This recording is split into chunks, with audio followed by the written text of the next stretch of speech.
Allez, pour la revue de presse, on va démarrer avec l'intelligent d'Abidjan qui fait le point sur la situation à Bouaké. Au lendemain de l'affrontement entre les militaires à Bouaké, les activités au marché de Baumakoté sont au ralenti. La plupart des étals de cet important marché situé juste en face du camp du CCDO étaient vides. L'article décrit une véritable scène de guerre, même si aucune perte en vie humaine ni de blessés n'a été signalée. L'une des vendeuses s'exprime.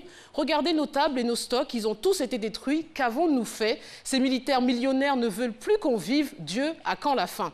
Un autre s'interroge.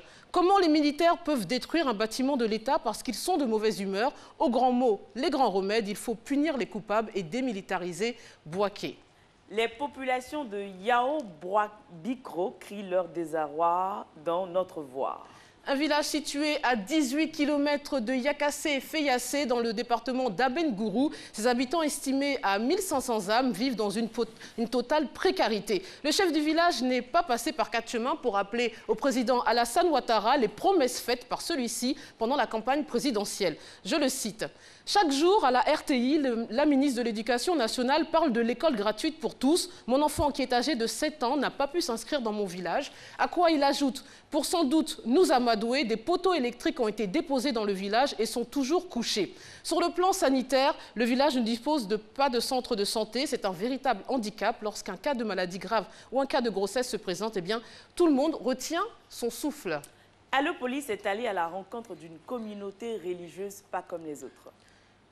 C'est une véritable curiosité pour ceux qui ne la connaissent pas encore, la communauté musulmane d'Adjoufou, installée dans la commune de Port-Boué, qui vit modestement. Alors sa mission, prêcher la parole de Dieu, vivre la foi comme au temps du prophète Mahomet et faire prévaloir le dialogue interreligieux. Depuis 2004, ces musulmans prêchent la bonne parole dans les ambassades, les églises, mosquées, bars, maquis, fumoirs, convaincus que les non-croyants peuvent devenir des croyants sincères.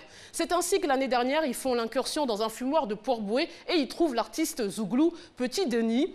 Je le cite, « Nous avons dit à ces drogués qu'ils ont encore une chance et que tout n'est pas perdu pour eux et qu'ils doivent donner leur vie à Dieu. » Petit Denis nous a longuement écoutés. Ensuite, il a affirmé être satisfait de notre prêche parce que nous ne les jugeons pas. Plus tard, après une cure de désintoxication, le 6 mai 2017, eh bien, nous sommes allés chez lui le convertir à l'islam.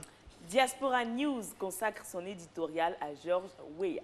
Et c'est le journaliste Clément Yao qui s'intéresse donc au nouveau président du Libéria, George Weah. Alors après son premier coup d'essai à la présidentielle de 2005, soldé par une défaite face à Ellen Johnson, eh bien, il ne s'est pas découragé. Au contraire, il a mis ses 12 années à profit pour s'instruire et se former et revenir victorieux. Pour l'heure, Mr. George est seul aux commandes du navire libérien, mais les défis qui l'attendent dès son investiture eh bien, sont nombreux. Tout est urgent et prioritaire dans ce pays qui garde encore les stigmates de la guerre. L'héritage que va lui léguer sa prédécesseur est lourd à porter. Il doit continuer à pacifier le pays et réconcilier les Libériens.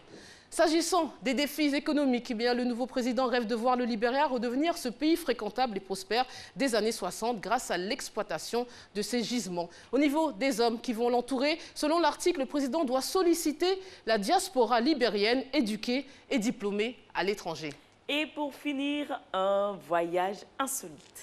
Les passagers du vol HA446 de la compagnie aérienne Hawaiian Airlines se rappelleront toujours de leur réveillon de ce 31 décembre 2017. Grâce à un retard de 10 minutes, eh bien, ils ont l'incroyable opportunité de remonter dans le temps. L'avion a quitté le sol à minuit 05 le 1er janvier 2018, donc avant d'atterrir à Honolulu le 31 décembre 2017 à 10h16 du matin. Alors les passagers ont bien ri, ils ont découvert qu'ils devaient souhaiter une deuxième fois la nouvelle année à cause du décalage horaire de 23 heures entre donc la Nouvelle-Zélande et Hawaï. Il n'y a pas de décalage horaire, mais j'en profite pour vous souhaiter moi aussi une deuxième fois une bonne année. Et à demain. Bonne année Nessie. Bonne année Marco. Bonne année Mélissa Fatoumbi. Bonne année à tous.